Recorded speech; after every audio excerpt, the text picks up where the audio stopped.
Maginhawa na po ba ang pakiramdam niyo, Nay? Oo anak, salamat ha. Ang galing mo talagang manghilot. Huwag na po sanang matigas ang ulo niyo ha. Alam niyo namang bawal kayong mapagod eh. Hindi naman kasi ko sanay na hindi kumikilos eh. Alam ko naman po yun.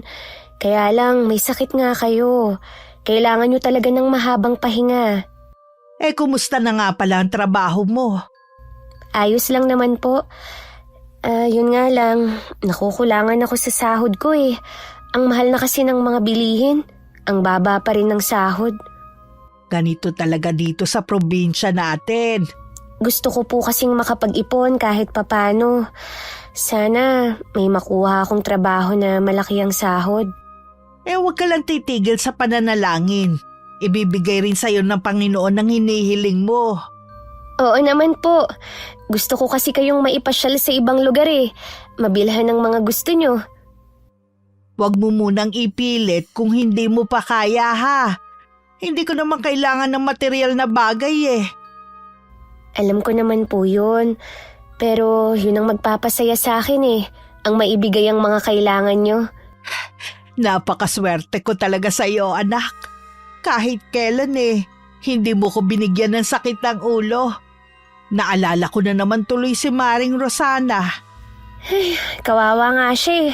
Ang dami niyang anak, pero lahat pasaway. Kaya nga umiiyak nga daw sabi ni Ada. Malas na nga raw sa asawa. Malas pa rin sa mga anak. Nakuha po kasi ng mga yon ang ugali ng ama nila. Sinalo na yata ni Aling Rosana ang lahat ng problema eh. Oo nga, hindi mo naman kasi pwedeng sabihin na nagkulang pa siya eh. Sadya lang sigurong minalas siya. Ay, hindi talaga natin mapipili ang buhay na gusto natin. Sinabi mo pa. Kaya kahit mahirap tayo, masasabi kong maswerte pa rin ako. Sino mang nananakit sa kapwa ay haharap sa karma. Kailanman hindi magtatagumpay ang kasamaan.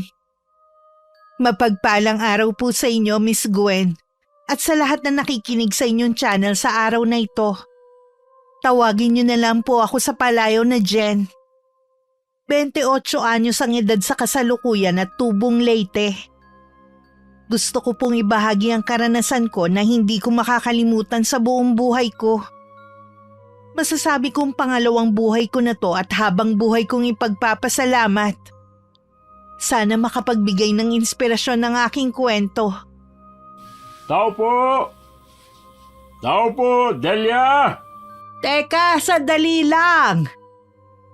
Sino kaya ang tumatawag na yun? Parang pamilyar ah. Delia, kumusta ka na? Kuya Vincent? Ikaw nga ba yan? Oo, ako nga. Pasok ka. Hindi agad kita nakilala eh. Ang laki na ng pinagbago mo. Tumanda ka na rin. Ikaw rin naman, malaki na ang pinagbago. Buti dito pa rin kayo nakatira. Teka lang ha. Ipagtitimpla kita ng kape. Umiinom ka pa ba ng kape? Oo naman. Pagpasensyahan mo na. Ito lang ang maiaalok ko sa'yo eh. Naku, ayos lang. Ikaw lang ba mag-isa? Oo Sa bagay, hindi naman pupunta dito si Mildred. Patay na nga pala ang asawa ko. Ha? Kailan pa? Ano ang ikinamatay ni Mildred? Cancer.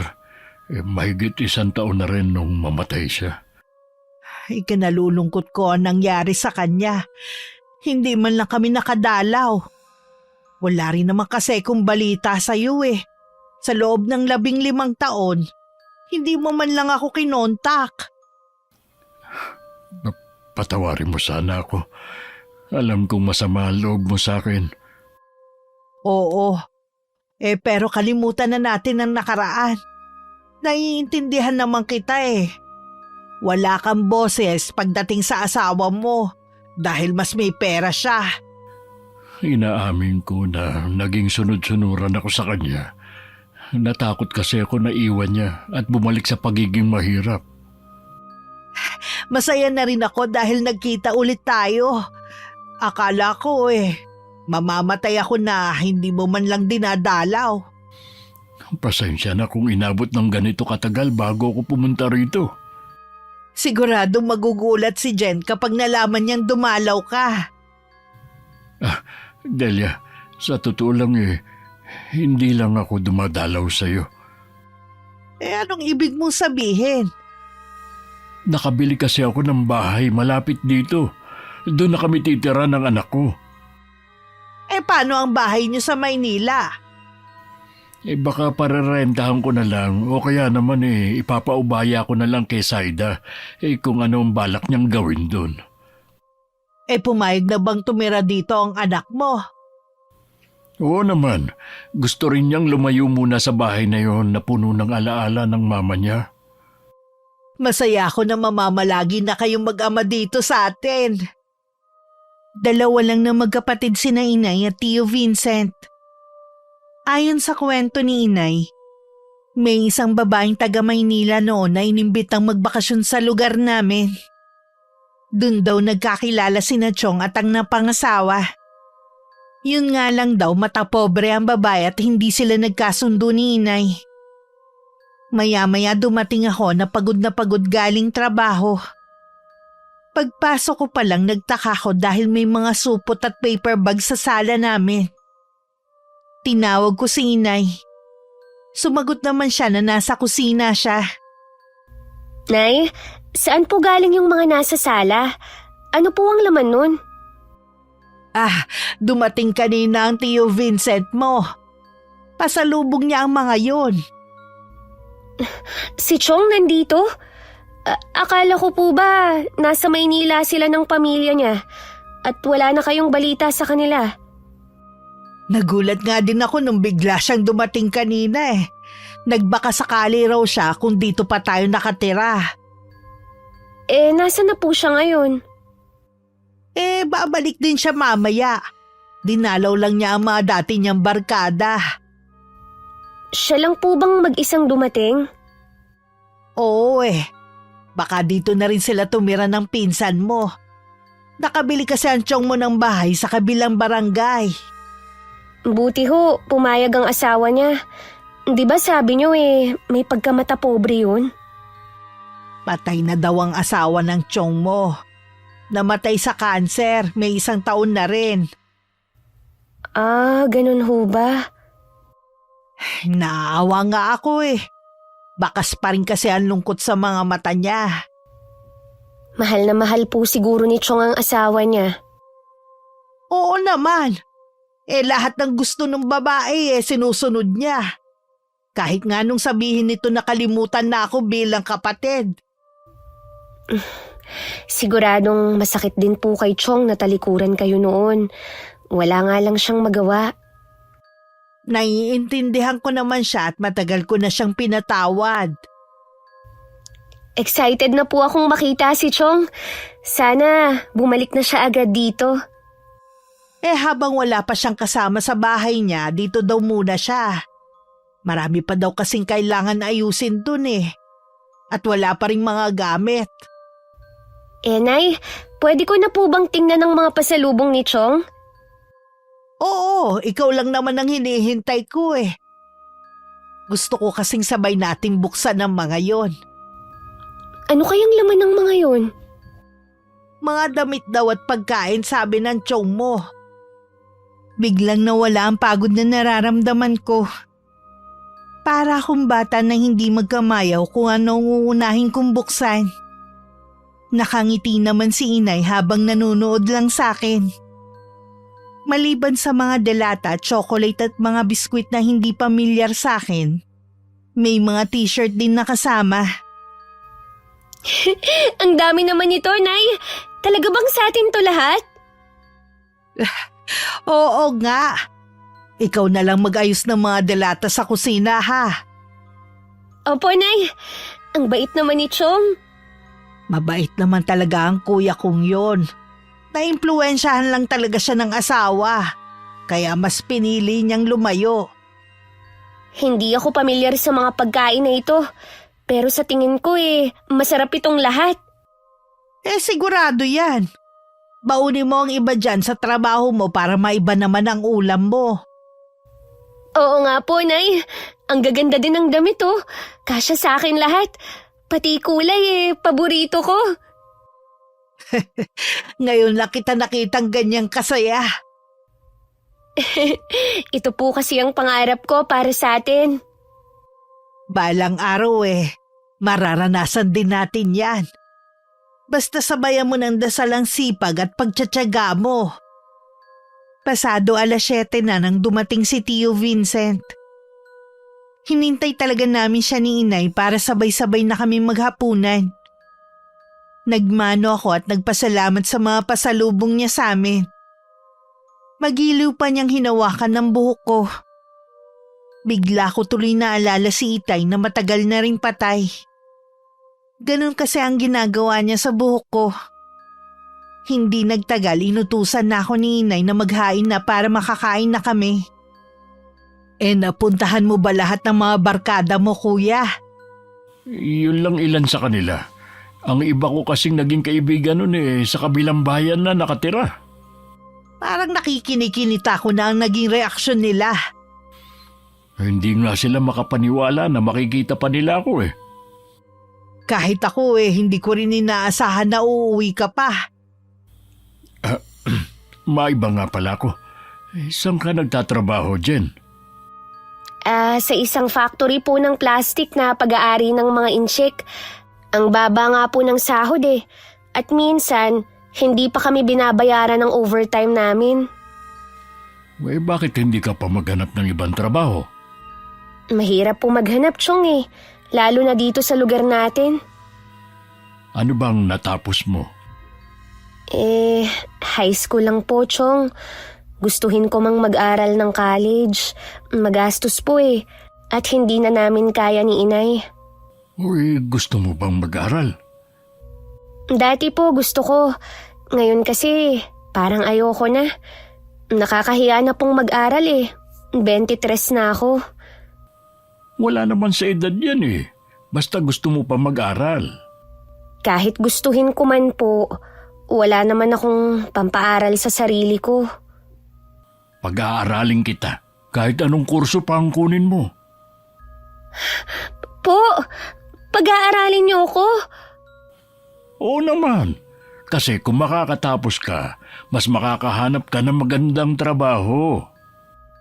Maganda nga po sana yan. Kaya lang, mas kailangan kong magtrabaho para sa amin ni Inay. Nagkasakit kasi ko nung nakaraan. Dahil sa matinding pagod na rin siguro. Alam mo naman, bata pa lang tayo, mahina na ang katawan ko. Ang bilis kong magkasakit. Kaya itong si Jen ayaw na talaga akong pagtrabahuhin. Tutulungan na lang kita. Hayaan mo na suportahan kita. Pasensya ka na, kuya, ha. Kung pera ang ibibigay mo, hindi ko tatanggapin. Una, hindi kami sanay na parang mga pulubi na binibigyan ng limos. Pangalawa hindi mo naman perang itutulong mo sa amin, kundi kay Mildred. Baka mamaya bumangon yun sa hukay. Maniwala ka man o hindi, nakapagtrabaho din naman ako sa Maynila. Kaya huwag ka mag-alala, sariling pera kong itutulong ko sa inyo. Salamat na lang, kuya, pero hindi ko talaga matatanggap. Masyado pa rin mataas ang pride mo. Hindi naman sa ganon. Nasanay na lang kasi kami ni Jen na hindi humihingi ng tulong sa iba Hindi naman ako ibang tao Ikaw, Jen, pag-isipan mong inaalok ko. Para din kasi yon sa inyo ng nanay mo. Maganda pa rin kasi na nakapagtapos ka dahil ang iba bumabase lagi sa katayuan ng isang tao kung paano ka irerespeto. Pareho kaming hindi nakatapos ng nanay mo, kaya nakaranas din kami na maliitin noon. Hayaan niyo po, Chong. Pag-iisipan ko ang alok niyo. Ito rin kasi ang paraan ko para makabawi ako sa nanay mo. Diba, sabi ko naman sa'yo, nakalimutan na natin ang nakaraan. Masaya na ako na nagkita tayo. Sapat na sa akin yun. Ayoko lang kasi na nasa maayos akong kalagayan tapos kayo naghihirap. At saka wala na akong pinagkakagastusan kundi ang nag-iisa naming anak na si Saida. Kailan nga pala susunod ang anak mo rito? Ay meron lang siyang kailangang ayusin. Susunod din siya kagad. Sana magkasundo kami ni Ate Saida. Pareho kaming walang kapatid eh. Siguro, sabik din siya na may kasama. Ay oo naman.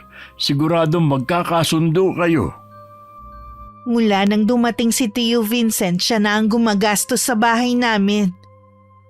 Kahit anong tanggi ni inay, si Chong pa rin ang nasusunod. Kahit papano guminhawa rin ang buhay namin. May mga gabi ring iniisip ko ang alok ni Chong. Gusto ko sanang tanggapin pero inaalala ko si inay. Gusto ko muna sanang hingin ng opinyon niya. Hindi naman kita pipigilan kung gusto mong mag-aral eh. Kung yun naman para sa ikagaganda ng kinabukasan mo, sino ba ako para tumutol? Nay, papayag kaya si Chong kung papasok ako na kasambahay nila habang pumapasok? Gusto ko po kasing sumasahod din para may pambigay sa inyo. Kung sakali ba kaya mong pagsabayin? Oo naman po. Di kausapin mo ang Chong mo. Ayoko rin kasi na makaabala sa kanya.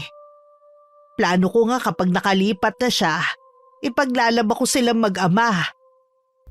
Nay, di ba sabi ko sa inyo, hindi nyo na kailangan magtrabaho. Baka mamaya magkasakit na naman kayo. Magaling na naman ako Manahin na lang po kayo dito sa bahay. Mas magaan pa po ang trabaho nyo. Halos wala naman nagpapatahi. Bakit hindi nyo na lang po tanggapin ang tulong ni Chong Vincent? Nakakaya naman kasi. Tsaka baka may masabi ang anak niya. Ano kaya ang ugali ni Ate Saida? Natatandaan ko nung bata pa ang pinsan mo, may pagkamaldita. Baka nagbago naman na. Bata pa naman po siya noon. Baka iba na siya ngayon. Siguro nga, bigla tuloy ako nag-alala. Wag nga po kayong mag-alala dyan. Naniniwala ako na may dahilan kung bakit bumalik si Tio Vincent. Baka siya na ang magpapabago sa buhay natin. Huwag ka masyadong mangarap ha. Bakit naman po, Nay? Libre lang naman ng mangarap Mas maganda pa rin kung hindi natin iaasa sa iba ang pag-asenso natin. Kaya nga po papasok akong kasambahay kay na Chong, kapalit ng tulong niya. Kausapin mo na lang siya mamaya pag uwi niya. Pagdating ni Tio Vincent galing sa bahay na binili niya, kinausap ko agad siya.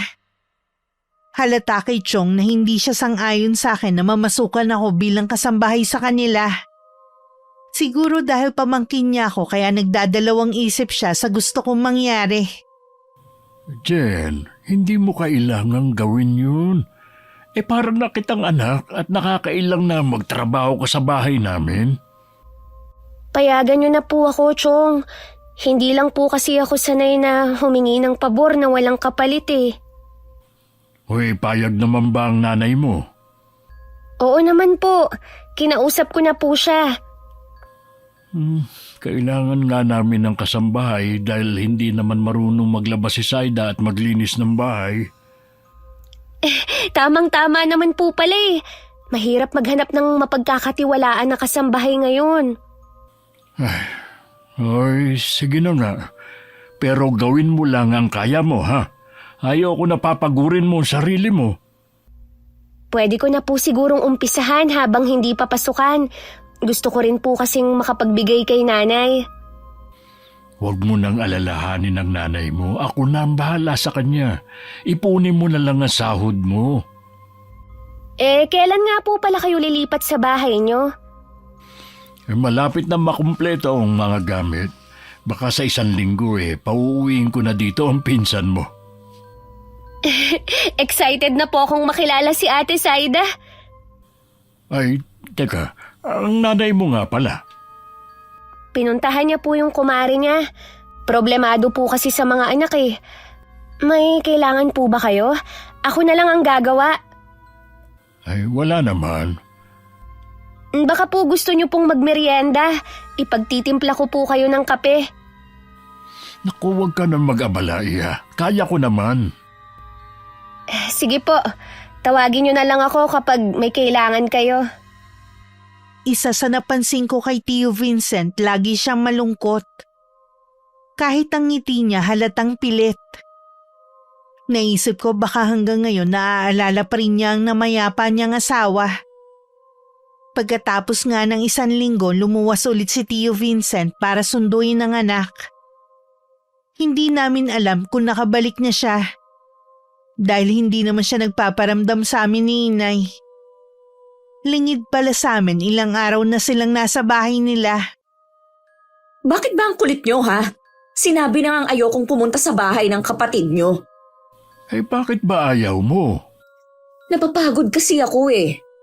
Ilang araw na tayong nandito. Imposibleng pagod ka pa rin. Kayo na lang kasi ang pumunta doon. Eh, gusto ko rin lang kasing makilala mo silang mag-ina. Sila lang naman ang kamag-anak natin dito. Naikwento na ni Mama noon ang tungkol sa kapatid mo, kaya parang kilala ko na rin sila. Mas maganda kung makakaharap mo sila ng personal, lalo na si Jen. Balak ko siyang pag-aralin sa susunod na pasukan. Ano? Seryoso ba kayo? Oo naman. Eh, wala naman ako nakikitang masama doon. Gagamitin niyo pa talaga ang pera ni Mama para gastusan ng babaeng yon. Pera ko ang gagamitin ko. Baka nakakalimutan mo na namatay ang mama mo na wala na siyang pera. Huwag niyo sanang kalilimutan na dahil kay Mama kaya kayo nagkaroon ng desenteng trabaho. Kaya pera pa rin ni Mama ang ginagastos ninyo. Kung ano man ang meron ako, pinaghirapan ko yun. Kung nakinabang man ako sa pera ng mama mo, bayad na siguro ko sa ilang taon kong pag-aalaga sa kanya nung may sakit siya. Obligasyon mo yun dahil asawa ka niya. Alam ko. Kaya wala ka rin karapatan na sumbatan ako sa kung anong meron ako. Ay nako, bakit ba kasi pumayag akong umuwi dito? Hindi kita pinilit. Ikaw ang kusang sumama. Paano kasi iiwan mo ako sa bahay natin mag-isa? Alam niyo namang matatakutin ako eh. Mabuti na lang habang nandito kayo sinamahan ako ni Lara. Manang-mana ka talaga sa mama mo. Masyadong duwag. Wala namang mangyayari sa'yo sa bahay na yun.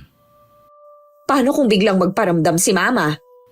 Hindi na siya magpapakita dahil hindi naman siya naghirap nung mamatay siya. Hindi tayo nakakasiguro. Alam mo na ayaw pa niyang mamatay. Wala na tayong magagawa dahil stage 4 na ang cancer niya nung ma-diagnose. Ginawa ko naman lahat para sa kanya. Siguro hindi sapat ang mga ginawa mo. May mga gabi na naririnig ko pa rin ang iyak ni Mama. Guni-guni mo lang yun. Bakit ako hindi ko naman naririnig? Dahil siguro sa akin lang niya gustong humingi ng tulong. Ay, tigilan na nga natin ang usapan tungkol sa mama mo. Iimbitahan ko na lang dito sina Delia at Jen. Pag-uwi ko galing trabaho, binanggit ni Inay na galing sa amin si Tio Vincent nung umaga. Dumating na raw ito nung isang araw pa kasama ang pinsan ko.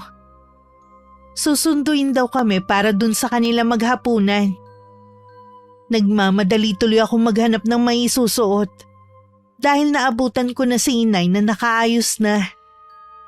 Kasalukuyan pa ako nagbibihis nang dumating si Chong. Magkahalong excitement at kaba ang nararamdaman ko.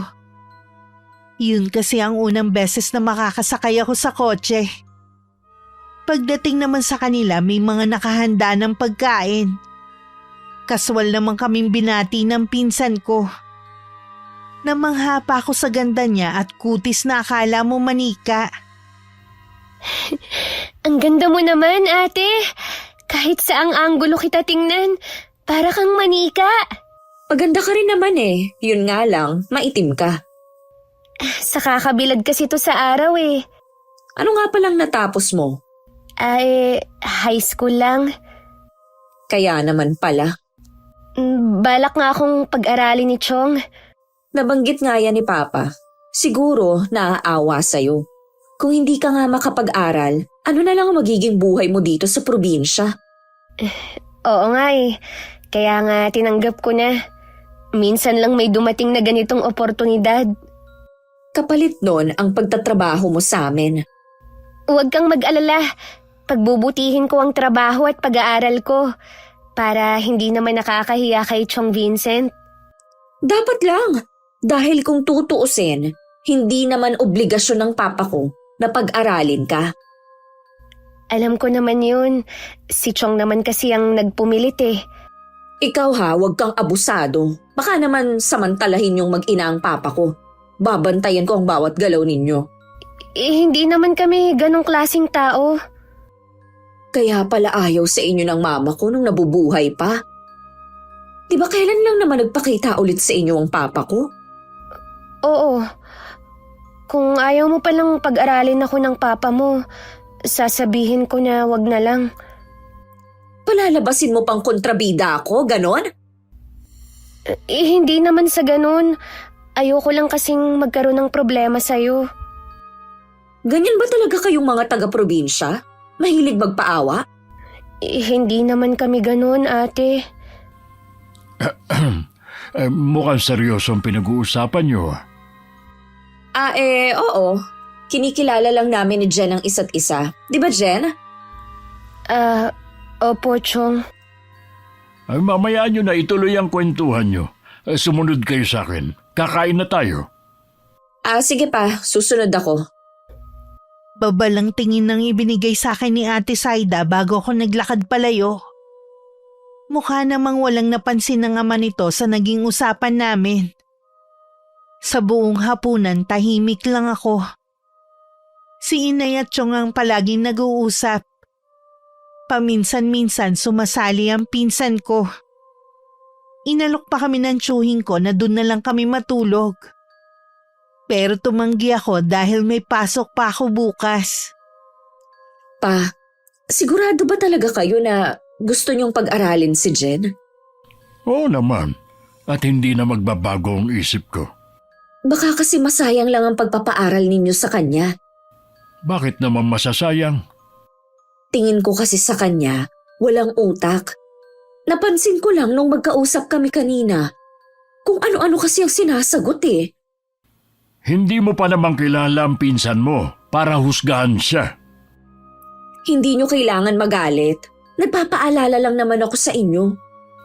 Hindi na kailangan. Alam ko ang ginagawa ko. Nag-aalala din ako sa inyo na baka samantalihin nila ang kabaitan nyo. Baka kung ano-anong hingin nila. Mas kilala ko ang kapatid ko. Kaya ayoko na magsasalita ka ng hindi maganda sa kanila. Siguro naman malinaw sa'yo yan. Wala naman akong sinasabi na masama ah. Magtapat ka nga. Meron ka bang sinabi kanina kay Jen? Napansin ko kasi na tahimik lang siya habang kumakain tayo. Tinanong ko lang siya kung anong mga ginagawa niya sa buhay, yun lang. Kilala kasi kita eh. Namana mo sa mama mo yung ugali mo. Sila na lang ang pamilya ko. Huwag mo sana akong bibigyan ng problema. Bakit ba pakiramdam ko itsapwera na ako? Para bang hindi mo na ako anak? Anak kita at hindi yun magbabago. Ang gusto ko lang, pakisamahan mo sila ng maayos. Ano pa nga bang ginagawa ko? Sana maging close ka kay Jen at ituring mo siyang nakababatang kapatid. Grabe naman yung gusto niyong mangyari. Sobra ba ang pinagagawa ko sa'yo? Hindi naman, pero sige, ituturing ko siyang kapatid.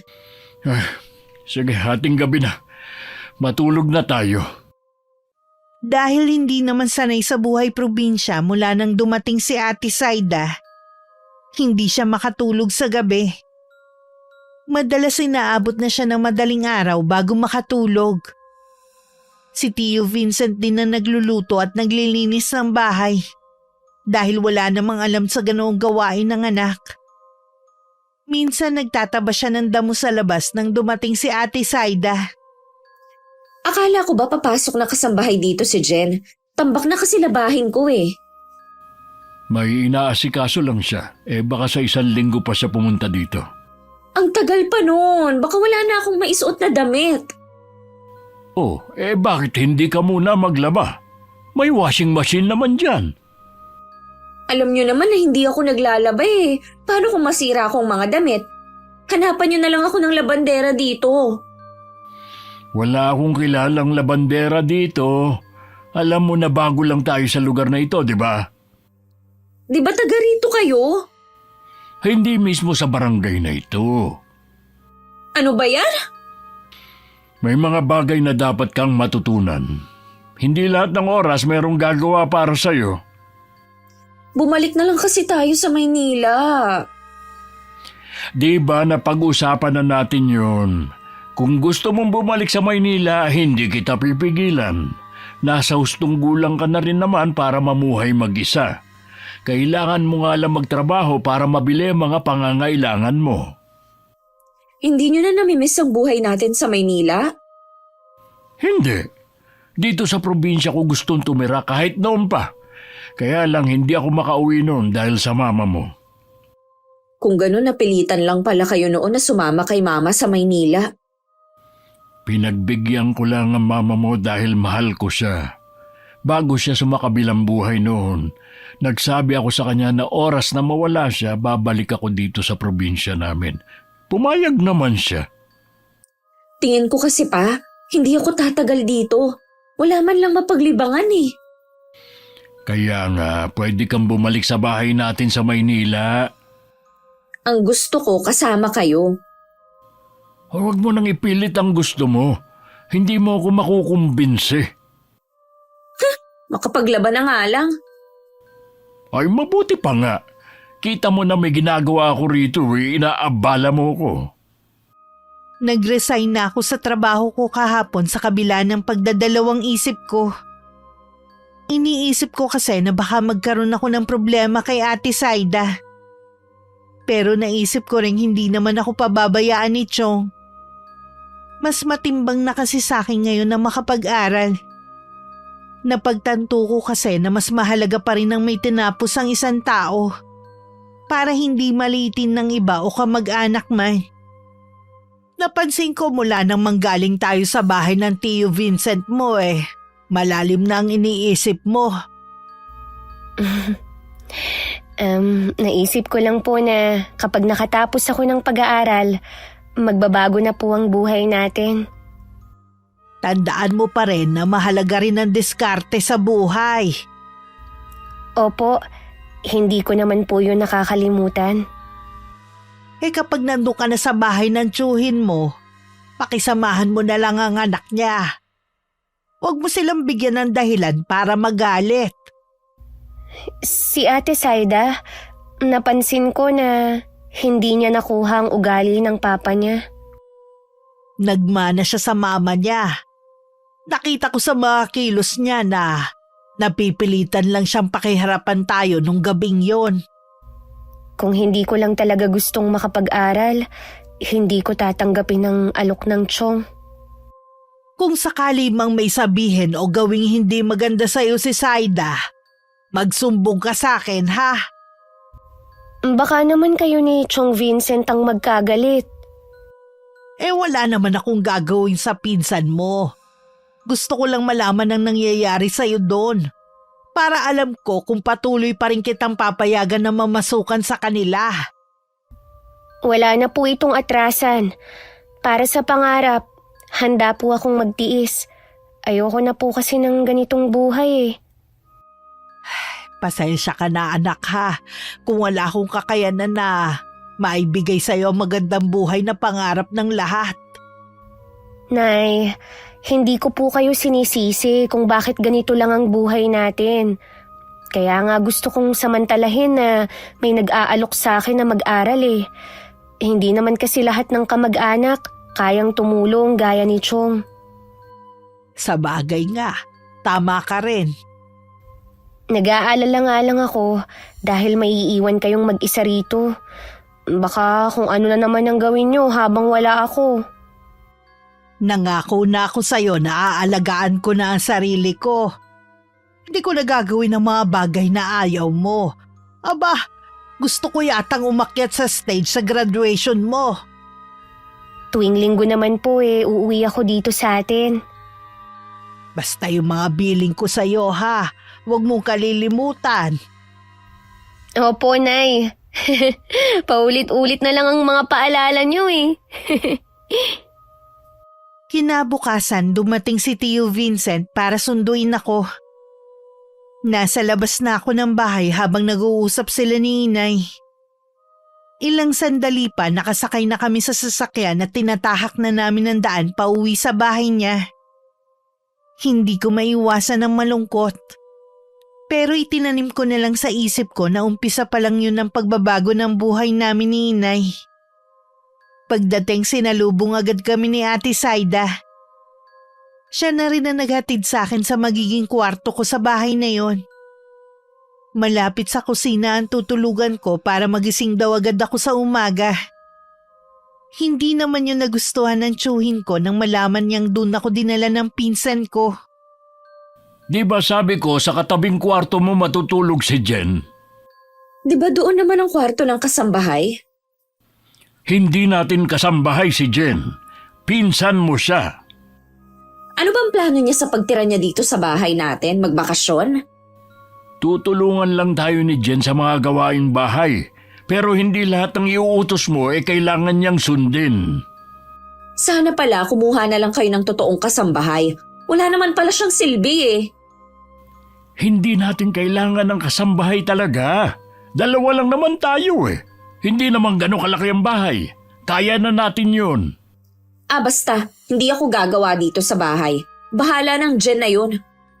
Ngayon pa lang binabalaan na kita. Wag na wag mong gagayahin ang ginagawa ng mama mo sa mga kasambahay natin noon. Bakit pa pakiramdam ko ang sama-sama ng tingin niyo sa akin? Para akong kontrabida sa isang palabas sa TV Ayoko lang kasi na may masabi ang kapatid ko. At isa pa nga, pamangking ko si Jen. Hindi na ako magtataka kung sa mga susunod na araw mas ituring niyo na siyang anak kesa sa akin. Alam mo, 26 ka na, pero kung umasta ka, para ka pa ring bata.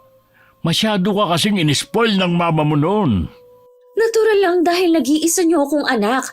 Sana nga hanggang ngayon buhay pa si mama Siguro hindi kayo magdedesisyon na dito tumira. Bali ka. Hindi pa namin nalalaman na may sakit ang mama mo. Nagsabi na ako na bala ko nang umuwi rito. Napigilan lang ang plano ko dahil nagkasakit nga ang mama mo.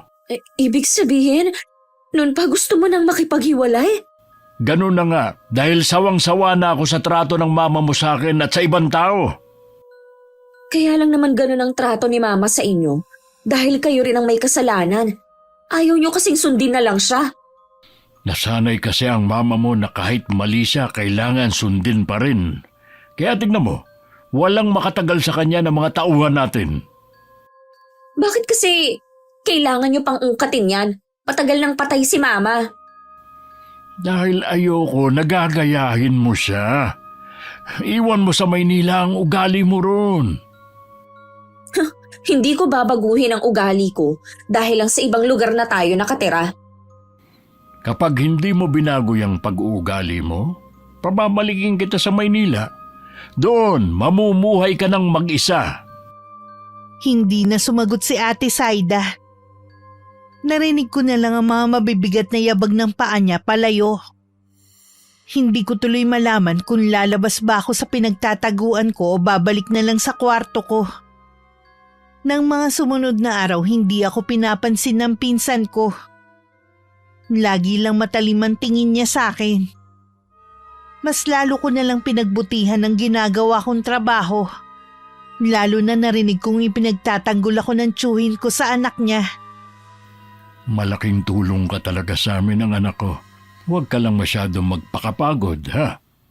Huwag po kayong mag-alala, Chong. Hindi naman po ako napapagod Magaan lang naman ang trabaho ko dito. Hoy, siya nga pala. Luluwas ako sa Maynila sa 1 linggo. Bala kong isama ang inay mo. Gusto ko kasi siyang ipatingin sa espesyalista. Sige po, Chong. Mabuti nga po yun para malaman natin ang sakit ni inay.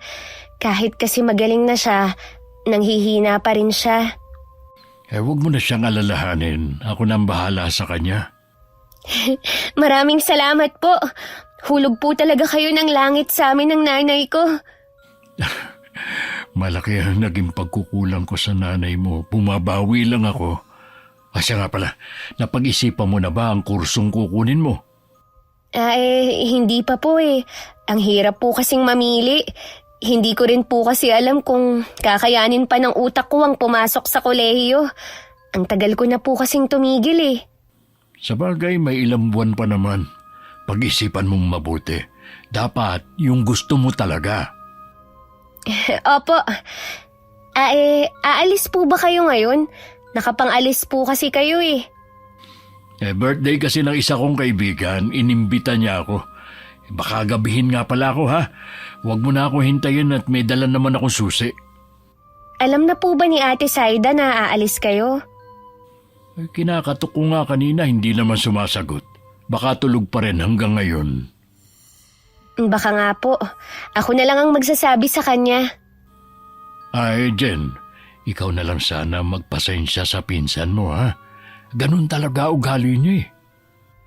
Naiintindihan ko naman po siya. Baka hindi lang siya sanay na may kasama dito sa bahay. Mabuti ka pa. Malawak ang pangunawa. Paano? Aalis na ako ha? Ingat po kayo, Chong. Nang makaalis si Tio Vincent, naglinis na lang ako ng buong bahay. Nung tanghali naman, nagluto na ako. Hanggang makatapos ako, hindi pa rin bumababa si Ate Saida. Kaya nauna na lang akong kumain sa kanya. Katatapos ko lang kumain nang bumaba siya. At nadatnan pa niya ako naglalagay ng pinagkainan ko sa lababo. Nauna ka na palang kumain. Oo, ate. Alauna na kasi eh. Kanina pa ako nagugutom. Alam mo ba, nung nasa Maynila pa kami, hanggat hindi kami kumakain ng mga amo, hindi rin muna kakain ng mga kasambahay namin. Hindi kasi kami kumakain ng tira-tira. Pasensya ka na. Hayaan mo sa susunod. Hindi na ako mauuna. Dapat lang. At sana naman, kapag kumakain kami ni Papa, huwag kang sumabay. Nakakailang kang kasama eh. Biruin mo, kasambahay sumasabay sa amo. Si Chong Vincent naman kasi ang may gusto na sumabay ako sa inyo eh. Di sana tumanggi ka o magdahilan ka. Ang sabihin mo, gusto mo rin kasi dahil gusto mong maranasan na maging amo. Hindi naman yun ang dahilan ko. Nakikisama lang ako sa papa mo. Nangangatwiran ka pa talaga ha? Bakit ka ba ganyan, Ate Saida, ha? Lahat naman ginagawa ko para maging mabait ka sa akin, ah. Aba, talagang lumalaban ka ha?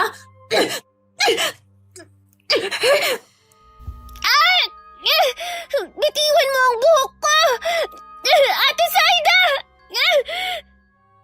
Kakalbuhin talaga kita!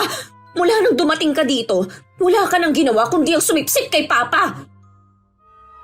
Bitiwan mo, sabi ako! Sinabi ng bitiwan mo ako!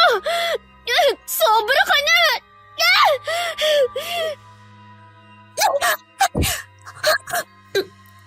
Walang iya ka? Bakit mo ako tinulak? Wala kang karapatang itulak ako! Wala ka rin karapatang saktan ako!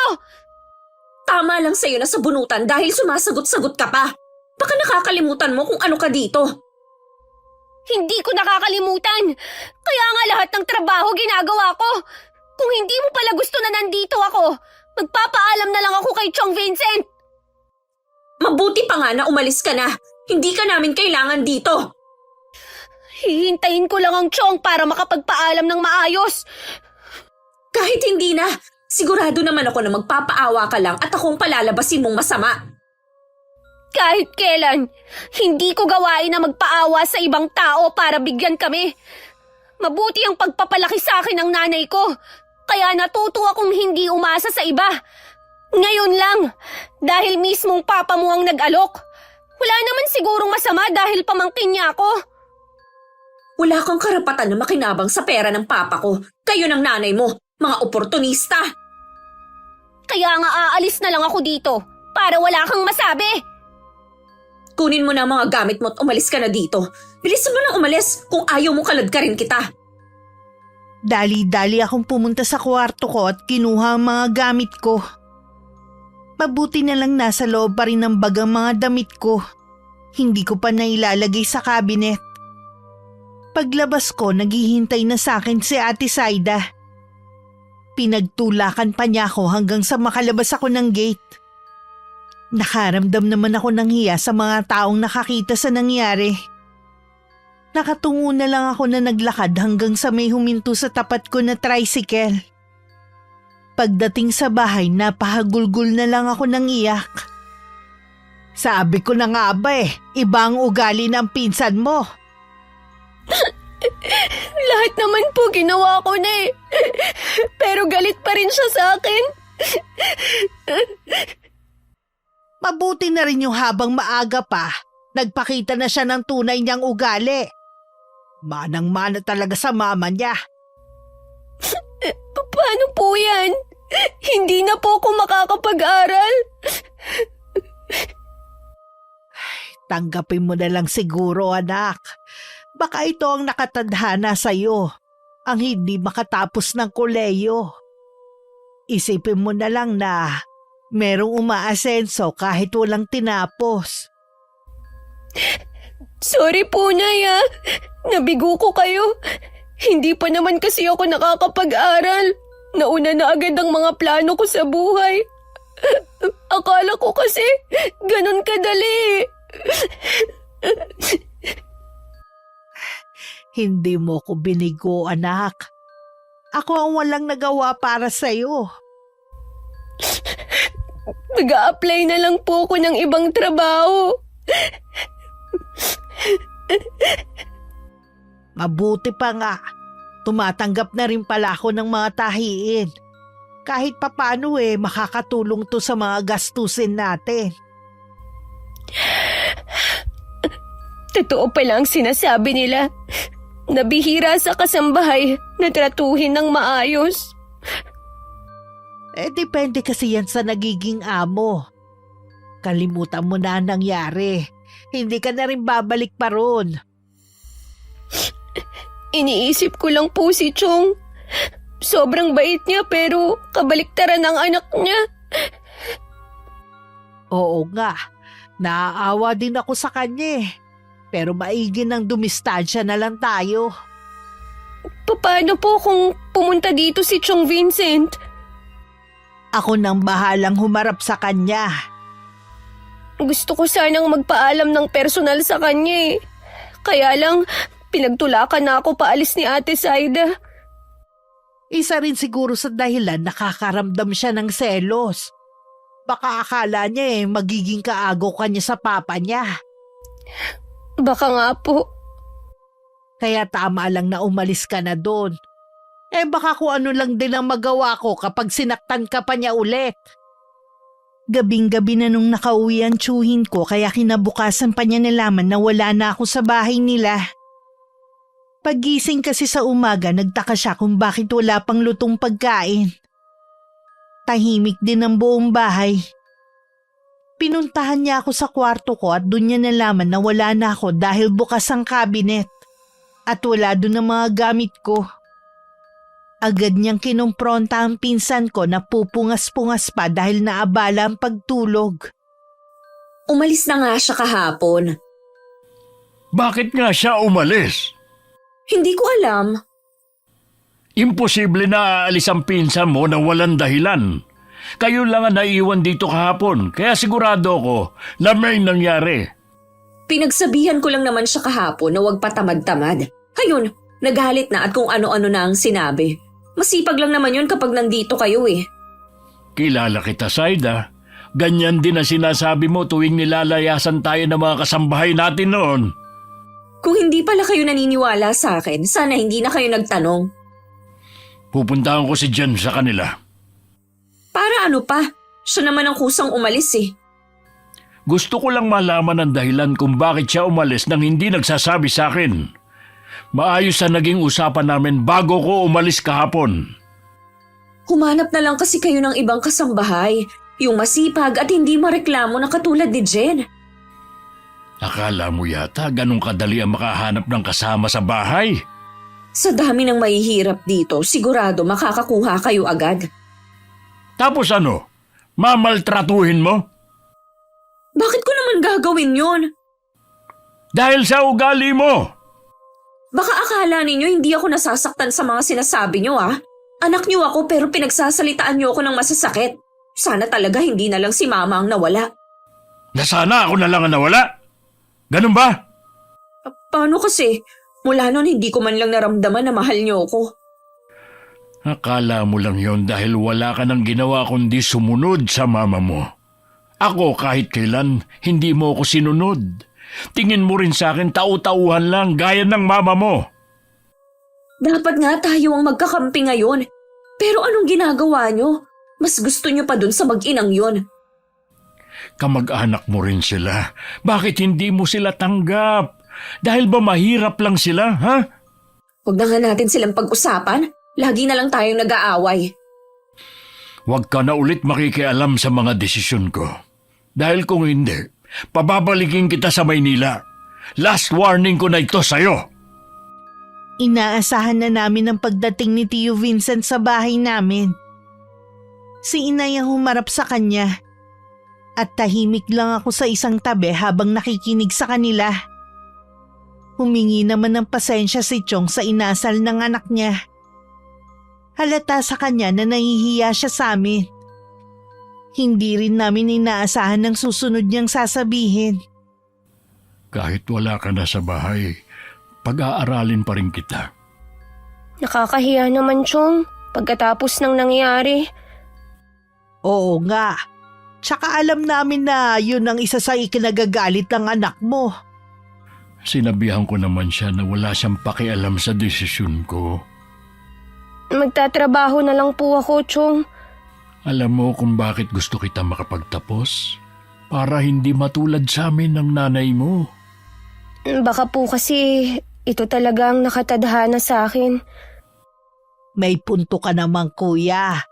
Kaya lang mahirap kasi kung meron nagagalit sa ginagawa mong pagtulong sa amin eh.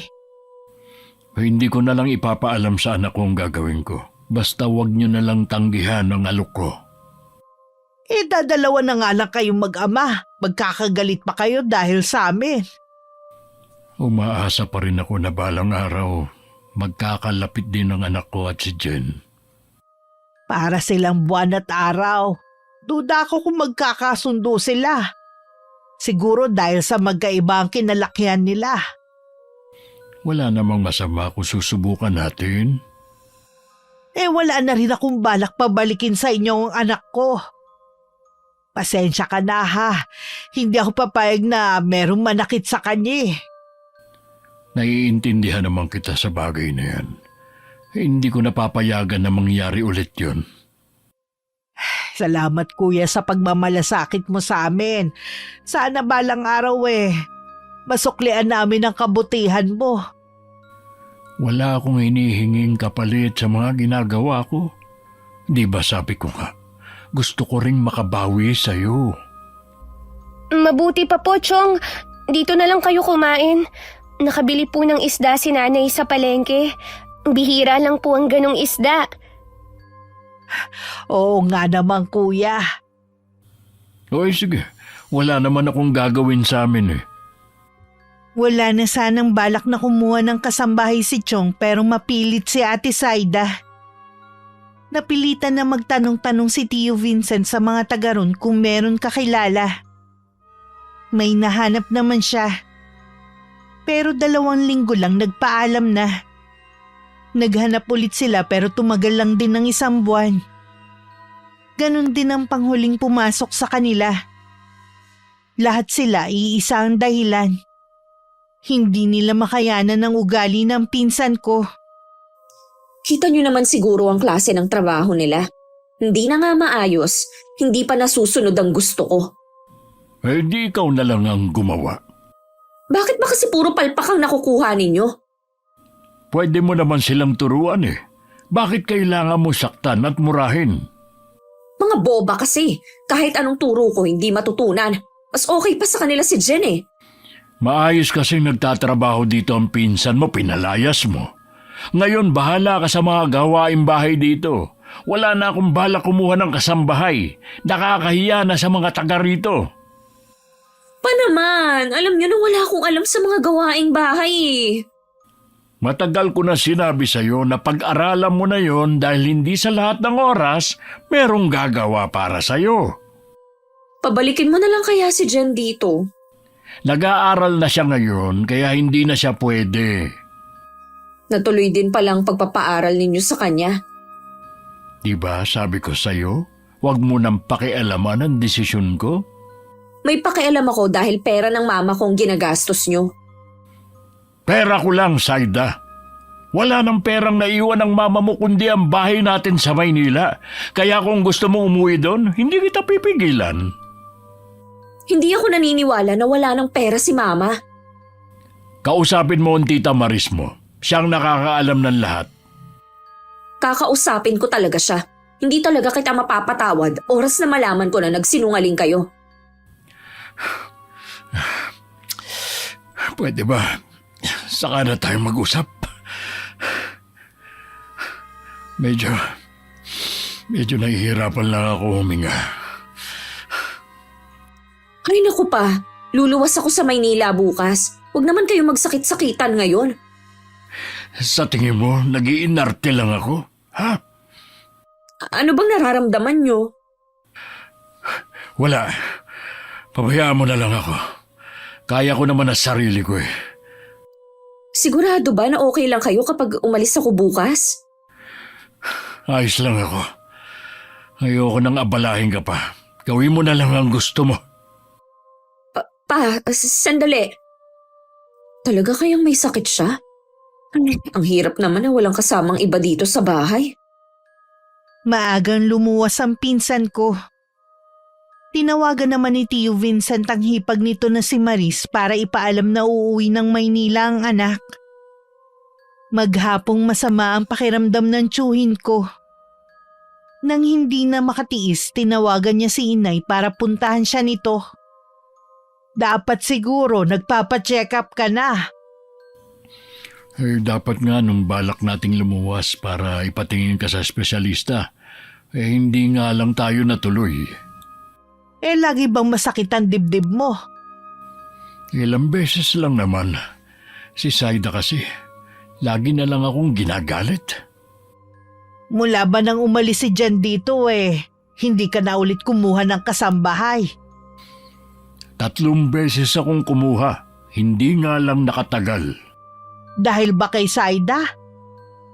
Oo, Tapos umalis pa siya, kahit alam niyang masama ang pakiramdam mo. importante kasi ang pinunta niya sa Maynila. Tsaka mas okay na rin ito kaysa lagi kaming nagtatalo. Ganyan ba talaga ang pagpapalaki niyo sa kanya, ha? Mula pagkabata kasi, mama lang niya ang pinakikinggan niya. Kaya pala. Gusto ko sana siyang magbago pero imposible na siguro. Hindi na rin kasi siya nakikinig eh. Imposible na nga dahil matanda na rin siya. Gusto ko sana na dumito na lang kayo mag-ina. Alam mo kasi, kaya ako binili ang bahay na ito dahil gusto ko kayong makasama na 2. Malaki naman ito para sa ating lahat. Ayoko na magkaroon ng problema sa anak mo. Kung ayaw niya kayong nandito, malaya siyang mamili kung saan siya titira.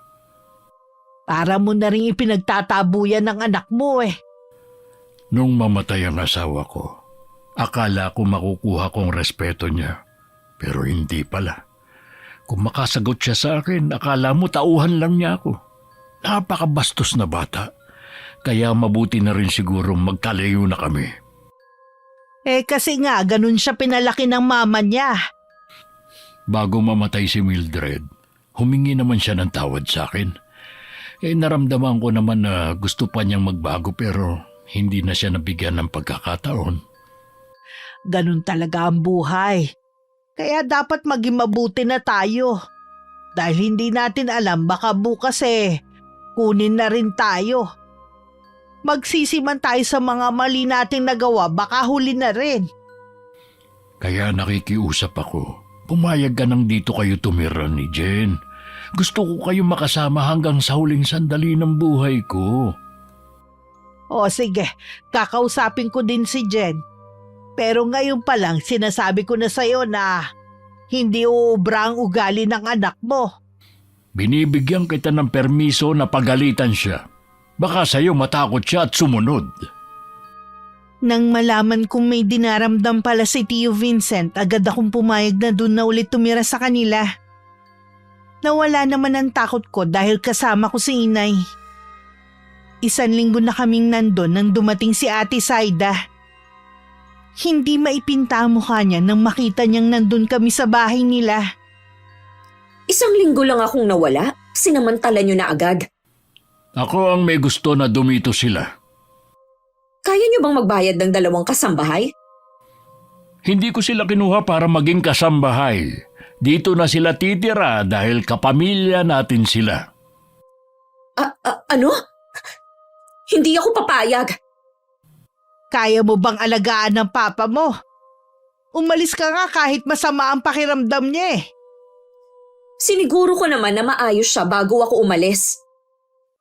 Kung ayos lang siya, wala sana kami rito ngayon. Basta, ayokong nandito kayo. Kasambahay ang kailangan namin, hindi dagdag palamunin.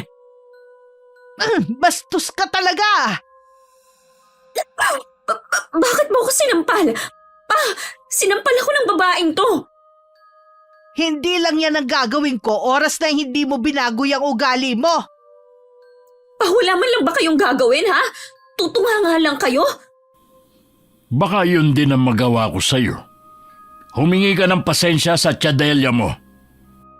Hindi ko gagawin yun. Hindi ko ibababa ang sarili ko sa mga taong to. Gaya ka rin ng mama mo, sobrang taas ng tingin sa sarili. Huwag mong mabanggit-banggit dito ang mama ko. Mabait lang ang tatay mo kaya umuubra yung ugali mo. Subukan mo ulit na bastusin kami. Kahit sa harapan niya, sasaktan kita ulit. Hindi ko to makakalimutan. Pagpasensya mo na ang anak ko. Kasalanan ko din kung bakit siya lumaki ng ganyan. Isang himala na lang siguro ang makakapagpabago sa anak mo. Siguro nga. Hindi ko maiwasan na maawa kahit papano sa pinsan ko.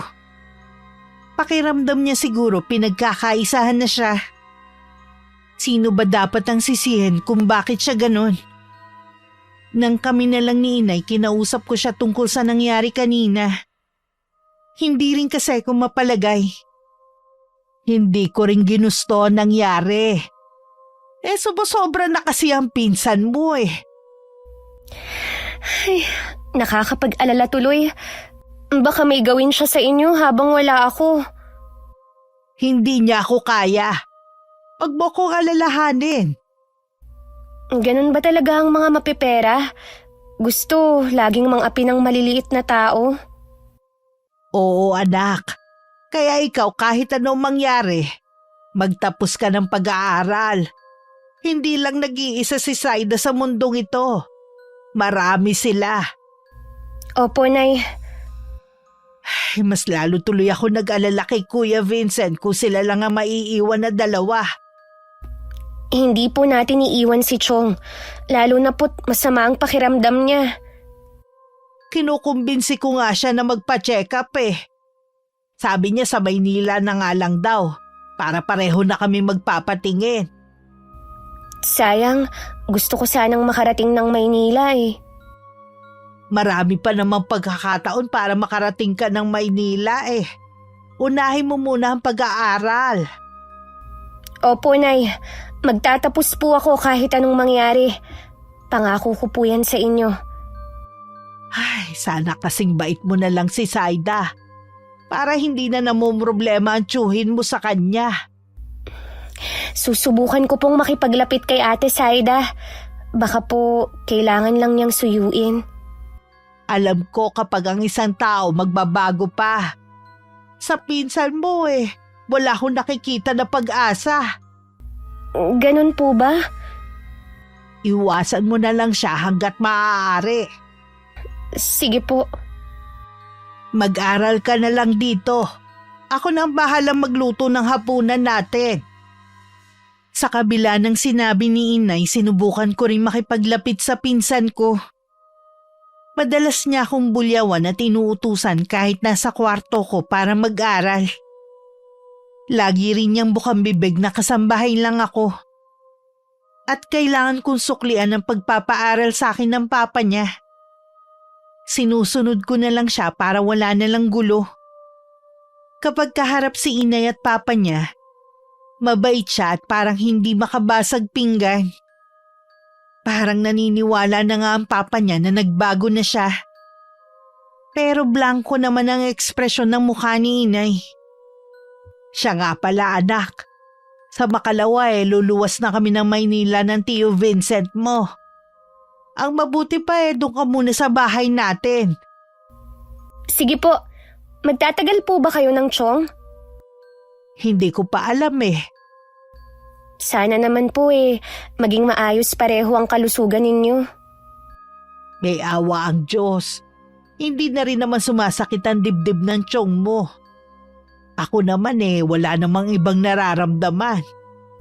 Pagkagaling ko po sa eskwelahan, doon na po muna ako dediretso sa atin.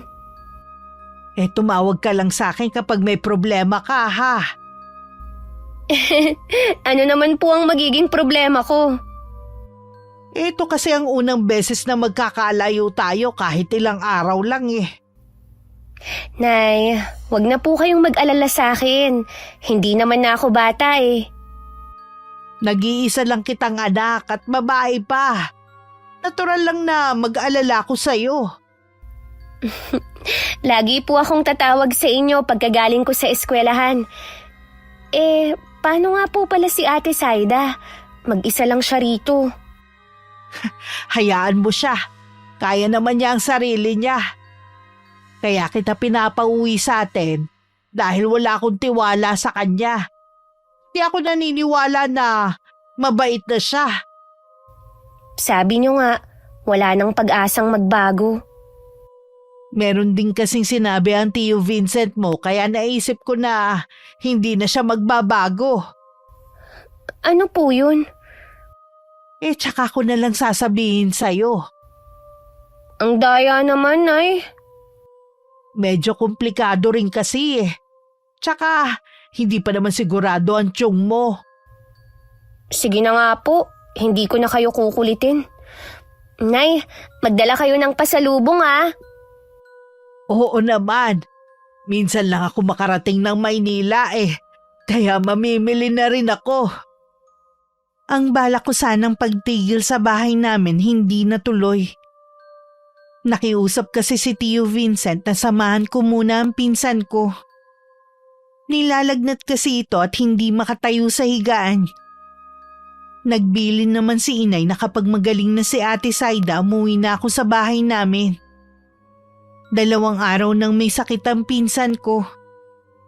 Pag-uwi ko nga nung hapon, nagluto agad ako ng sopas para kay Ate Saida.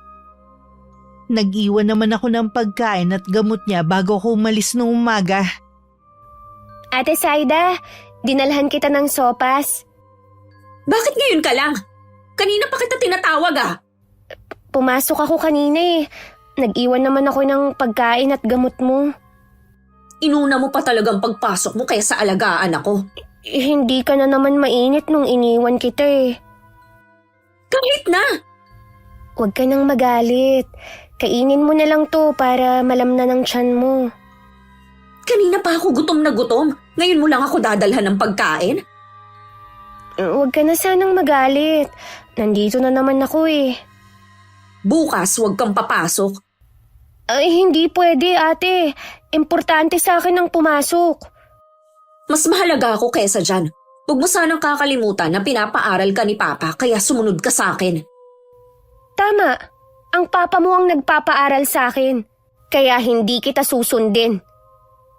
Matigas ka Akala mo kung sino ka na porke nakatungtong ka na sa kolehiyo. nakakatayo ka naman pala eh. Oo, pinilit ko talaga na makatayo dahil matagal na akong nanggigigil sa'yo. Bitiwan mo ako! Ano ba? Dahil sa inyong mag-ina, ang sama na ng tingin sa akin ng papa ko. Bakit ba kasi kayo pilit na nagsusumiksik sa buhay namin? Sinabi ng bitiwan mo ako eh! Buisit ka! Alam mo may sakit ako na gawa mo pa akong itulak? Dahil sumusobra ka na! Imbis na magpasalamat ka dahil sinasamahan kita, ito pa ang igaganti mo! Tama talaga si inay! Wala ka ng pagbabago! Wala akong pakialam sa sinasabi ng inay mo. Gusto kong mawala na kayo sa buhay namin. Yun ba ang gusto mo? Sige! Madali naman akong kausap eh! Uuwi na lang ako sa amin! Bahala ka dito! Saan ka pupunta? Kinakausap pa kita. Huwag mo nga akong talikuran. Ayoko nang makipag-usap sa'yo! Bahala ka na rito! Sinabi na huwag mo muna akong talikuran eh! Paglingon ko, saktong humampas sa noo ko ang isang baseball bat. Naramdaman ko pa ang pagtumba ko sa sahig. Nang hawakan ko ang ulo ko, may dugo na umaagos. Pagtingala ko sa pinsan ko, nakangisi siya sa akin. Yan ang napapala mo. Ayaw mo kasing makinig sa akin. Ate, bakit? Nagtanong ka pa talaga. Ganyan ang ginagawa ko sa mga kasambahay namin na matitigas ang ulo at wala kang pinagkaiba sa kanila. Tulungan mo ko, te. Dalhin mo ko sa ospital. Huwag kang mag-alala. Hindi ka pa naman mamamatay eh.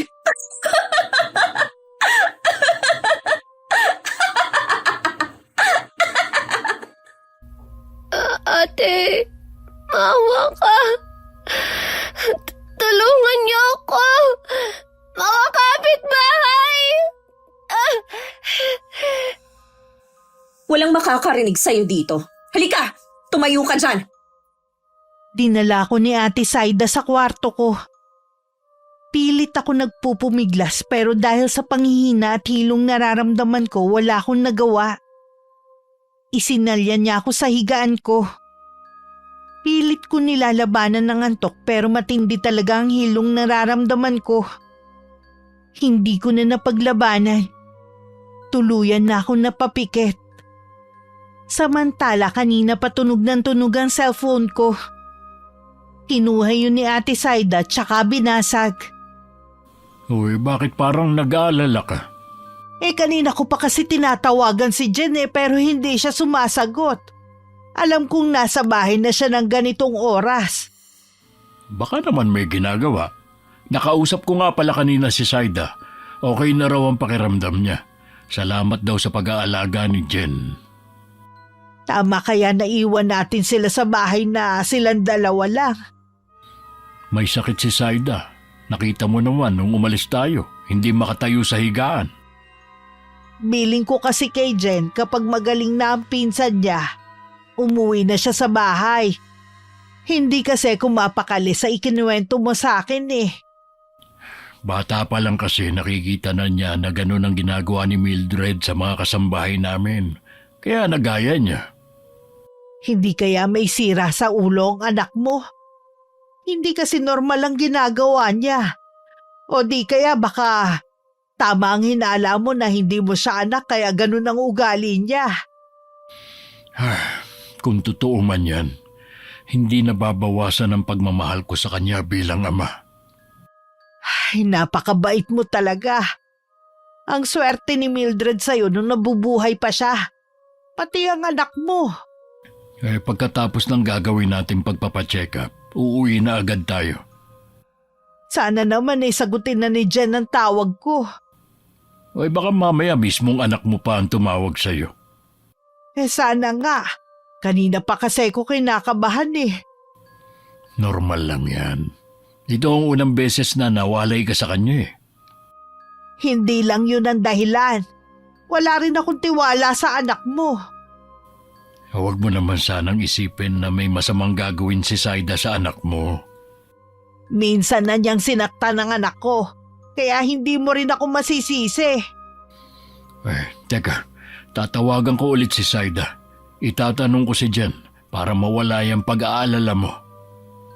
Tinawagan nga ni Tio Vincent ang anak niya at tinanong kung nasan ako. Sinabi nito na umuwi na ako sa bahay namin dahil magaling na raw siya. Yun daw kasi ang bilin ng nanay ko. Sana nga umuwi na doon ang anak ko. Mas panatag kasi ko kung doon muna siya. Hintayin mo na lang na tawagan ka ni Jen. Baka mahina lang ang signal sa inyo. Siguro nga. Ay mabuti pa.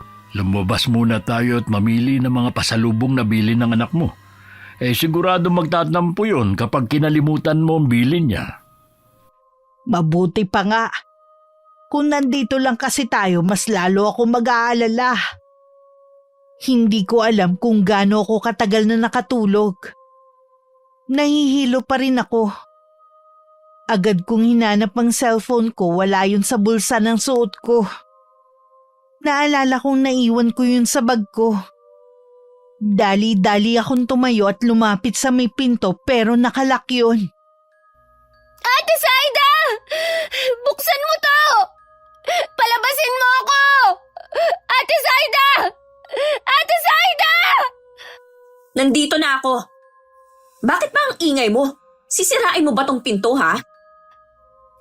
Ate, nakikiusap ako. Pakawalan mo na ako dito. Uuwi na ako sa amin. Ayoko na dito. Hindi pwede. Baka mamaya isumbong mo pa ako eh. Parang awa mo na, ate.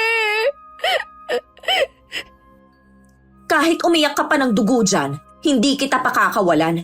Hintayin mo na lang na dumating sina Papa. Ano bang kasalanan ko sa'yo? Bakit mo to ginagawa sa akin?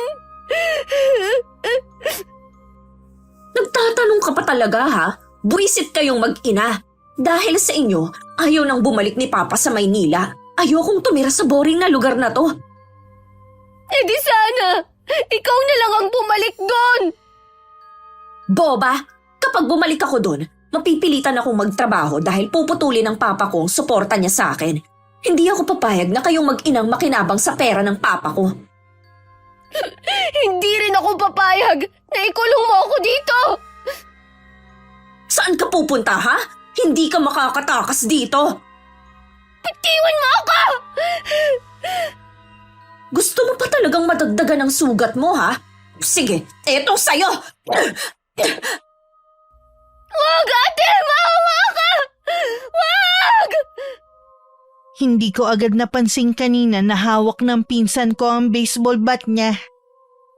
Kung saan-saan parte ng katawan niya ako pinaghahampas. Sumuka na rin ako ng dugo at halos malagutan na ako ng hininga. Subukan mo pa ulit na tumakas, tutuluyan talaga kita. Sana nga malumpo ka na.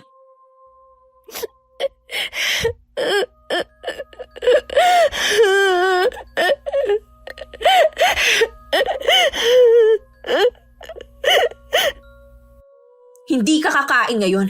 Huwag mo na rin hanapin ang cellphone mo, binasag ko na yon. Total Papa ko naman ang bumili nun eh. Ilang oras na rin akong nasa sahig. Kahit ang pagtayo, hirap na rin akong magawa. Tahimik na lang ako nagdasal at sana dumating na si Inay at Tio Vincent. Ipinikit ko na lang ang mga mata ko. Kung hindi na ako magigising, ibig sabihin hanggang doon na lang ang buhay ko. Hindi ko alam kung gaano ko katagal nakatulog. Napaiyak na lang ako dahil buhay pa ako. Nang sulyapan ko ang bintana, maliwanag na.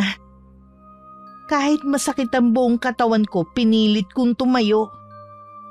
Ang nasa isip ko, kailangan kong makahingi ng tulong. Gagamitin ko ang huling lakas ko para makahingi ng tulong. Nang makarating ako sa bintana, sumigaw ako ng malakas.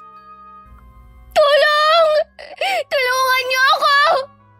May nakakarinig ba sa akin? Tulong! Tulong! Saktong may dumaan na magbubute at narinig ang pagsigaw ko. Humingi siya ng tulong sa mga taga ron. Dahil kilala na ang pinsan ko dahil taga ron din ang mga kasambahay na pumasok sa kanila. Inisip ng mga tao na baka meron na namang bagong kasambahay na pinagmamalupitan. Humingi sila ng tulong sa kapitan ng lugar para mapasok ang bahay. Narinig ko na may mga tao sa gate. Paulit-ulit akong sumigaw para humingi ng tulong hanggang mawalan ako ng malay.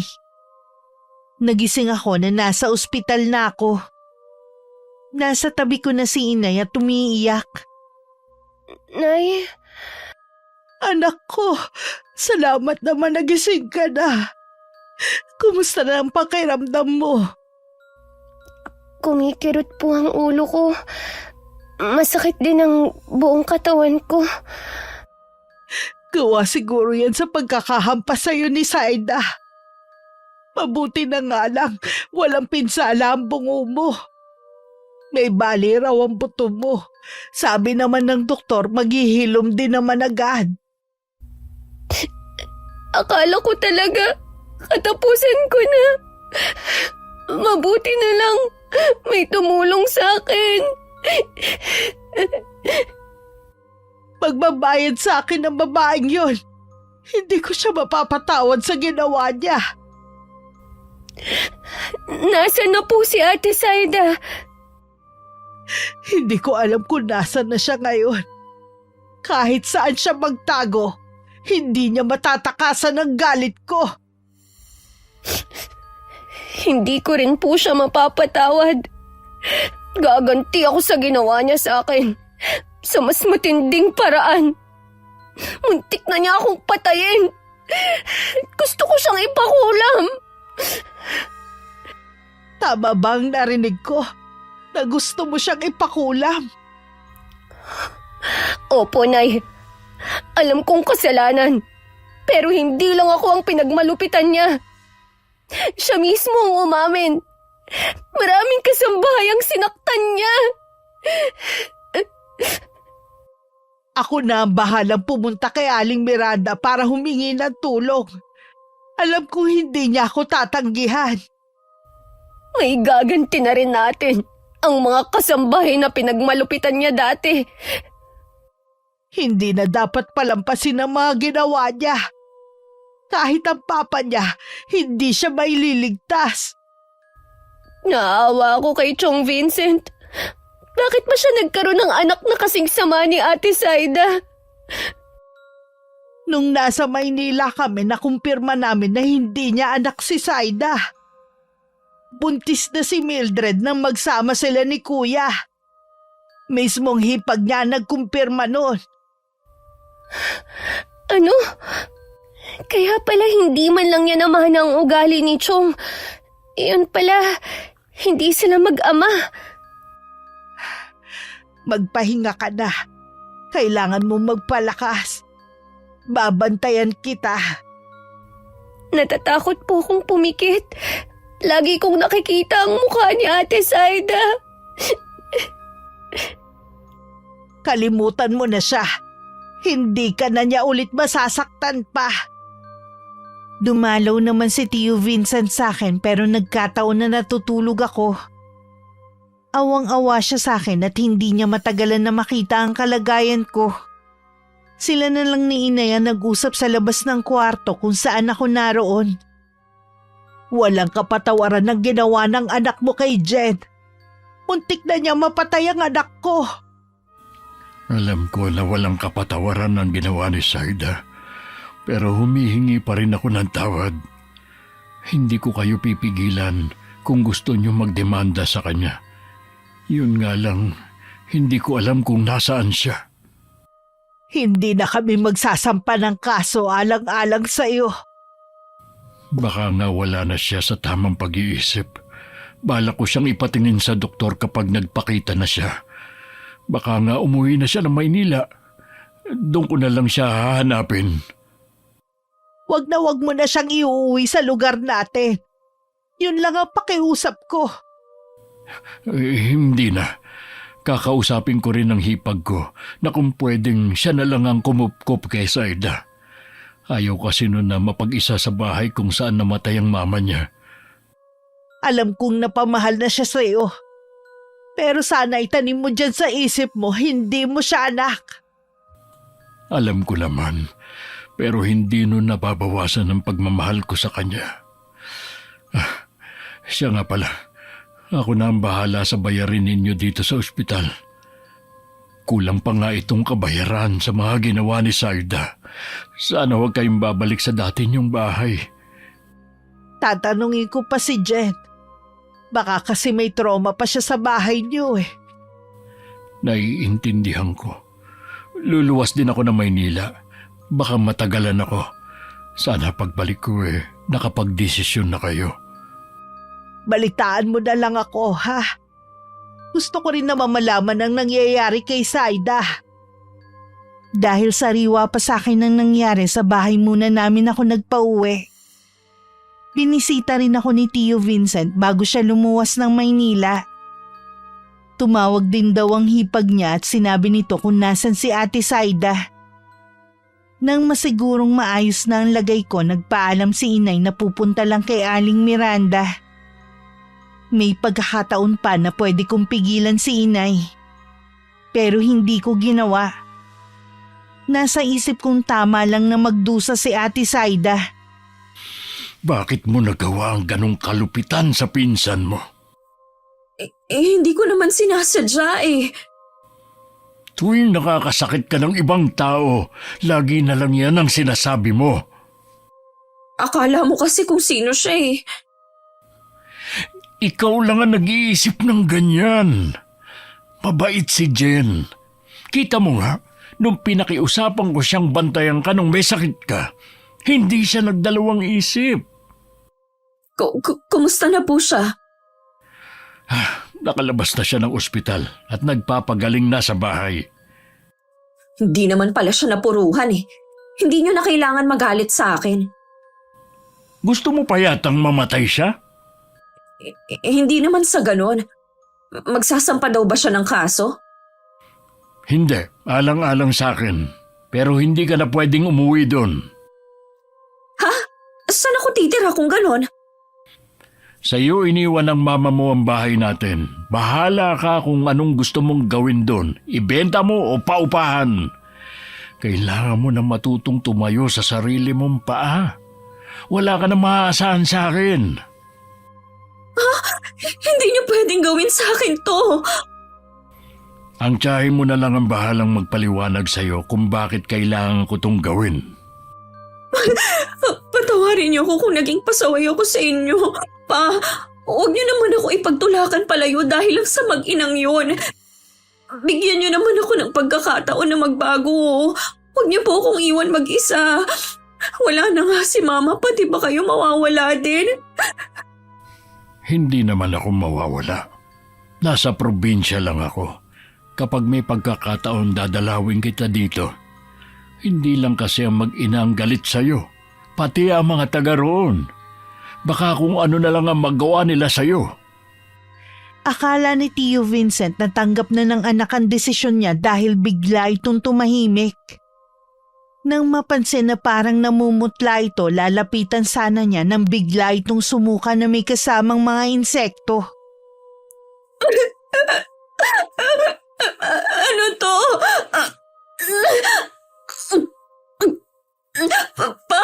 Ang sakit na tiyan ko. Parang may gumagalaw sa loob. Diyos ko, may bumabarang sa'yo. Pa, natatakot ako. Tulungan mo ako. Tutulungan kita. Huwag kang matakot. Parusa na ba to sa akin?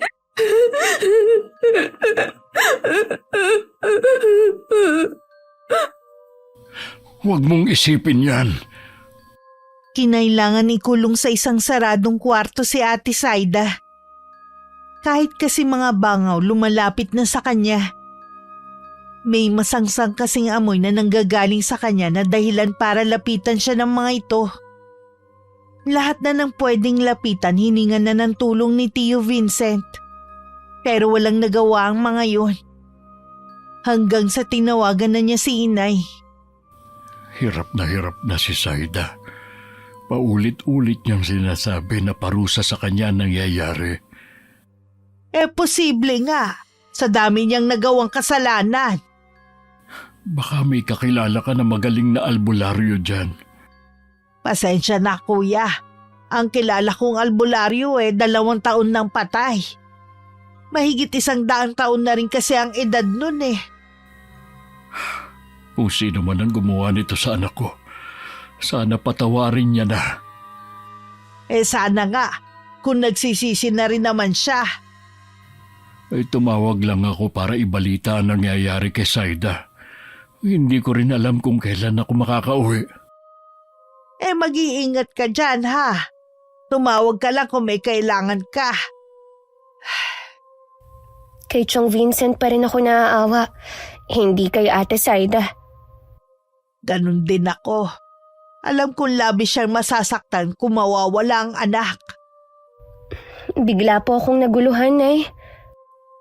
Gusto mo na bang bawiin ang ginawa natin kay Saida? Pwede kayang patawarin na lang natin siya? Sapat na siguro ang paghihirap niya para maisip niya ang mga pagkakamaling nagawa niya. Oo naman. Hindi naman tayo likas na masama eh. Laging bukas ang pagpapatawad sa atin. Puntahan na po natin si Aling Miranda para bawiin niya ang sumpa kay Ate Saida. Ako na lang ang pupunta sa kanya. Dumito ka na lang. Nay, Ano yun? pasensya na kayo kung dahil sa akin nakagawa kayo ng masama. Kahit sinong ina, hindi papayag na masaktan ang kanilang anak. Oo nga po, pero masama ang gumanti. Ipinaubaya na lang sana natin sa Panginoon ang lahat. Nadala lang din ako sa galit ko eh. Pareho lang tayo na nabulag sa galit. Pag-uwi ko punta tayo sa simbahan. O paano? Lalakad na ako ha? Sige po, Nay. Hihintayin ko na lang po kayo rito. Nang mga oras na yun, hindi na napigilan pa ni Tio Vincent ang mapayak dahil sa awa sa anak niya. Panay din ang dasal niya na sana gumaling na ito. Mula sa labas ng pinto, dinig ni Chong ang mahinang iyak ng anak. Maging ang hipag niya awang-awa na rin sa kalagayan ng pamangkin. Ilang sandali lang tinatawag na ni Ate Saida ang papa niya. Dali-dali naman silang pumasok ng hipag sa loob. Tita! Magaling na po ako. Tingnan nyo, nilalayuan na ako ng mga insekto. Oo nga anak, salamat sa Diyos. Magaling ka na. Hindi ko sasayangin ang pangalawang pagkakataon na ibinigay sa akin. Magpapakabait na ako. Tama yan anak. Sana po makaharap ko ulit sina Tia Delia at Jen. Gusto kong humingi ng tawad sa kanila. Pwede mo silang tawagan. Sa ngayon, palamigin mo muna ang sitwasyon bago ka umuwi sa probinsya. Wala na po akong mukhang maihaharap sa kanila. Dito na lang po ako sa Maynila. Gusto ko nang ayusin ang buhay ko. Darating ang panahon na makakalimutan din nila mga ginawa mo. Sorry pa ha, kung lagi ko na lang pinasasama ang loob nyo. Ay, kalimutan mo na yun. Basta, piliin mo na laging maging mabuti sa kapwa. Opo pa, ang nangyari sa akin ang naging dahilan para maisip kong mga mali kong nagawa. Siguradong matutuwa ang mama mo sa'yo. Gusto ko sanang dalawin natin siya bago ko umuwi ng probinsya. Mamimiss ko po kayo kapag nandun na kayo. Tatawagan kita palagi. May tiwala naman ako sa tita mo na hindi kanya pababayaan kapag umuwi na ako. Lagi mo sanang tatandaan. Mahal na mahal kita. Ang huling balita ko kay Ate Saida noon may trabaho na siya at sa tiyahin pa rin niya nakatira. Lumipat na rin kami sa bahay ni Tio Vincent at ako naman ipinagpatuloy na ang pag-aaral. Sobrang saya namin ni Inay nung umuwi na rin si Chong pagkatapos ng ilang buwan na pamamalagi sa Maynila. Sa kasalukuyan, ilang buwan na lang at magtatapos na ako ng pag-aaral, Miss Gwen. Labis ang pasasalamat ko sa Diyos. Dahil sa kabila ng paghahangad ko noon na makagante, puro biyaya pa rin ang ibinigay niya sa akin. Nagpapasalamat din ako dahil malusog pareho si Inay at Tio Vincent. Sa lahat ng mga kapwa ko taga-subaybay naway nagbigay ng aral sa inyo ang aking kwento na hango sa karanasan ko.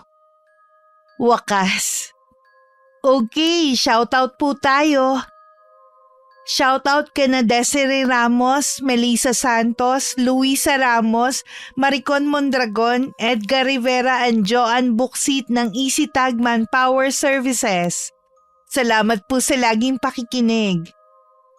Hello kay Sir Larry sa Sagas Tourism sa Sagada. Maraming salamat dahil inalagaan mo kami nung nandyan kami. Sa lahat po ng pupuntang Sagada, hanapin niyo po si Sir Larry dun sa Sagas Tourism. Napakagaling at napakabait niyang guide. Salamat ulit Sir Larry, nag-enjoy kami. Hi kay Celine Panganiban. Hello kay Marietta Duma. Hi kay Dali Antiaga from Dubai Marena. Hello kay Delia Catu from Muntinlupa. Shoutout sa anak ni Peter Tom na sina Troy, Trisha May, Axel Rose at sa kanyang asawa na si Rosalie na always nakikinig sa aking mga kwento. Hello kay Arvid Shane Heiberg from Thailand. Hi kay Rosemary Casonete. Shoutout kay na Dexter Baguhin, RJ's Bakery from Bohol at kay Hundoje na laging nakikinig.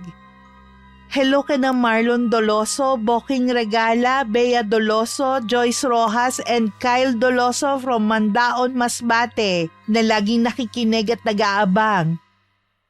Hi kay Jenmer Garcia na taga San Fernando, Pampanga. Hello kay Jowski from Saudi Arabia. Hi kay Hans Dieter ng ANC Cubao, belated happy birthday sa'yo. Hello kay Philippine Shamsa from Romblon. Shoutout kay na Charmaine Garcia, Clyde Robles and Christoph Robles from Davao City na laging nag-aabang. Hi kay na Pamela Grace Manipol and Danny Bambe from Tanawan, Batangas.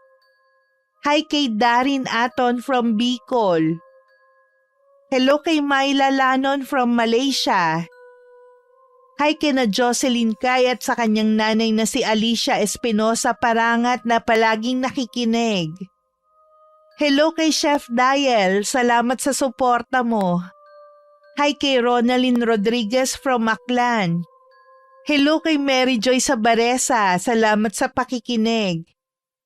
Hello kay na Melody Soriano at sa kanyang ate Charmaine Hermogenes na palaging nakikinig. Hi kay Mark Serrera from Binangonan, Rizal. Hello kay Justoni Arevalo na laging nakikinig at nag-aabang. Hi kay Geraldine Yuraba from Bacolod City. Shoutout sa Suarez family from Oriental Mindoro. Shoutout sa Trio Store from Tugigaraw City na always abangers. Hi kay Arlene Castro Ramos, salamat sa pakikinig. Hello kay Abby, maraming salamat sa suporta mo. Hi kay Jamaica Lea Palo from Algens Cafe, Morong Rizal. And hi kay Josette Holo from Iloilo. Maraming salamat sa pagsuporta nyo at pakikinig. Ingat. God bless.